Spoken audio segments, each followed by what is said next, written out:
இந்திய தேர்தல் ஆணையத்தை கண்டித்து தூத்துக்குடி 1ஆம் கேட் காந்தி சிலை முன்பு காங்கிரஸ் கட்சி சார்பாக கையெழுத்து இயக்கத்தை தமிழ்நாடு காங்கிரஸ் கட்சியின் சட்டமன்ற தலைவர் ராஜேஷ்குமார் எம்எல்ஏ துவக்கி வைத்தார்.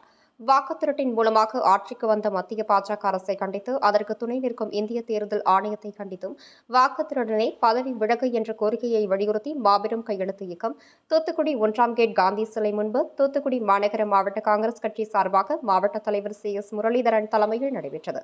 இதில் சிறப்பு விருந்தினராக கலந்து கொண்ட தமிழ்நாடு காங்கிரஸ் கட்சியின் சட்டமன்ற தலைவர் ராஜேஷ்குமார் எம்எல்ஏ கையெழுத்து இயக்க பணியை துவக்கி வைத்தார்.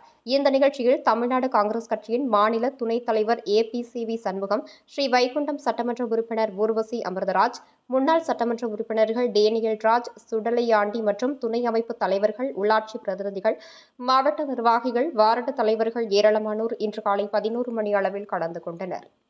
வாக்காளர் பட்டியலில் தொடர்ந்து நடைபெறுகின்ற குளறுபடிகளை, தொடர்ந்து நடைபெறுகின்ற தவறுகளை கண்டித்து தேர்தல் ஆணையத்தினுடைய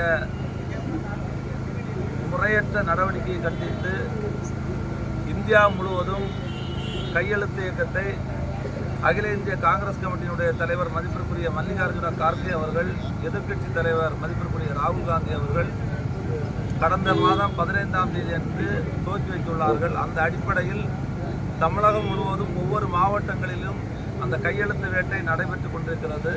அந்த அடிப்படையில் இன்றைக்கு தூத்துக்குடி மாநகர மாவட்டத்தில் அந்த கையெழுத்தை துரிதப்படுத்துவதற்காக நான் இங்கே வந்திருக்கின்றேன். எங்களுடைய இலக்கு என்பது தமிழ்நாட்டில் 1 கோடி கையெழுத்தை பெற்று அகில இந்திய காங்கிரஸ் கமிட்டிக்கு அனுப்ப வேண்டும். அந்த கையெழுத்தின் மூலம் தேர்தல் ஆணையத்தினுடைய முறைகேடுகளை, தவறுகளை அவர்கள் திருத்த வேண்டும் என்பதுதான் எங்களுடைய எண்ணம். இந்த கையெழுத்துக்களை வாங்கி இந்தியா முழுவதும் பெறுகின்ற 5 கோடி கையெழுத்துக்களை இந்தியாவினுடைய ஜனாதிபதி அவர்களிடம் வருகின்ற 15ஆம் தேதி ஒப்படைப்பதற்காக நாங்கள் தீர்மானிக்கிறோம்.